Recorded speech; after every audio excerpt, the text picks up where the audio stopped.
Hello అందరికీ ఈరోజు అందరికీ ఇష్టమైన గుత్తి వంకాయ కర్రీ ఎలా చేద్దామో చూద్దామా. ఒక ప్యాన్ పెట్టుకొని అందులో 2 టీ స్పూన్ల ధనియాలు వేయండి. అందులోకి 1 టేబుల్ స్పూన్ జీలకర్రను యాడ్ చేసుకోండి. ఇప్పుడు ఇందులోకి పొడువుగా కట్ చేసి పెట్టుకున్న కొంచెం ఎండు కొబ్బరిను యాడ్ చేసుకుందాం. ఇందులోకి 1/2 టేబుల్ స్పూన్ మెంతులు వేసుకొని బాగా వేయించుకోవాలి. అన్నిట్లో పచ్చివాసన పోవాలంటే మంటను లో ఫ్లేమ్ మీద పెట్టుకొని వీటిని బాగా వేయించుకోవాలి.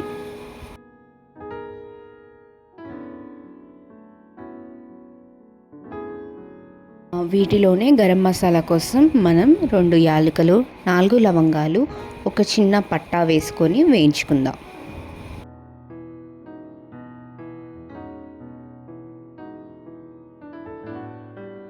అన్నీ బాగా వేగిన తర్వాత ఇందులోకి లాస్ట్లో మనం 2 టేబుల్ స్పూన్ల నువ్వులు వేసుకొని చిటపటలాడేలా వేయించుకోవాలి. వేయించుకున్న వీటిని ఒక మిక్సీ జార్లోకి తీసుకొని ఒక ఫైన్ పౌడర్లా చేసుకుందాం.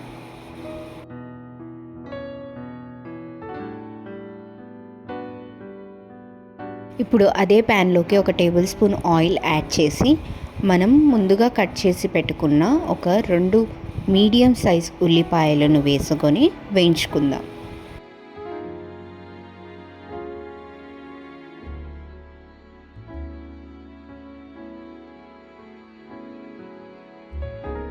ఉల్లిపాయలు ఇలా గోల్డెన్ బ్రౌన్ కలర్ వచ్చేంత వరకు వేయించుకోవాలి.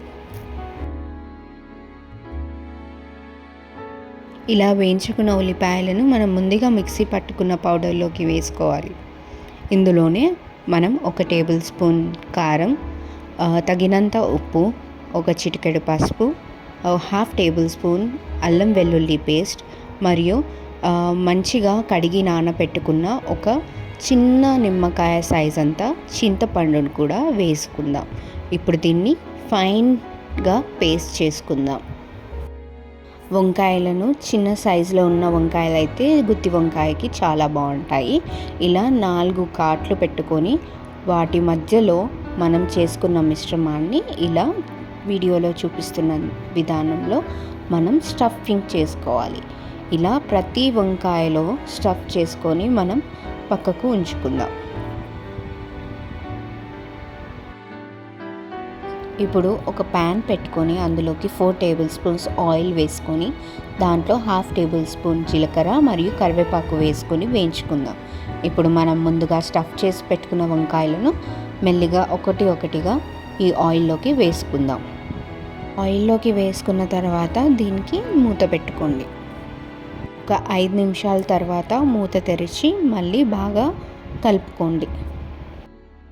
ఇప్పుడు ఇందులోకి మనం స్టఫింగ్ చేసుకున్న తర్వాత మిగిలిన పేస్ట్ను దీంట్లోకి వేసుకుందాం.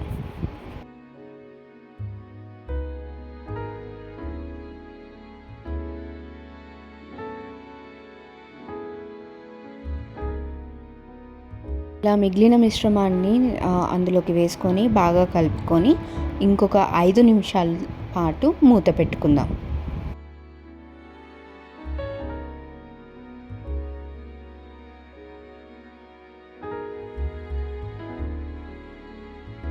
ఐదు నిమిషాల తర్వాత మూత తెరుచుకొని వంకాయలను బాగా కలుపుకొని ఒక 1 గ్లాస్ వాటర్ను దీంట్లోకి యాడ్ చేసుకుందాం.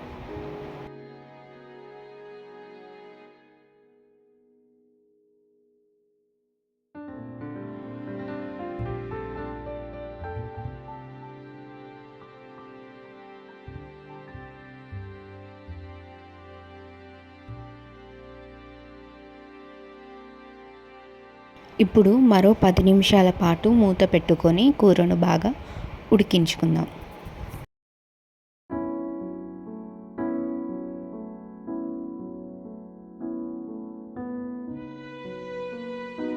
నిమిషాల తర్వాత చూస్తే ఇలా వంకాయలు అన్నీ ఉడికిపోయి ఆయిల్ పైకి తేలుతుంది. అంటే మన కూర రెడీ అని అర్థం. ఇప్పుడు దీంట్లోకి గార్నిషింగ్కి కొంచెం కొత్తిమీర వేసుకొని బాగా కలుపుకొని సర్వ్ చేసుకోవడమే. వేడి వేడి గుత్తి వంకాయ కర్రీ రెడీ.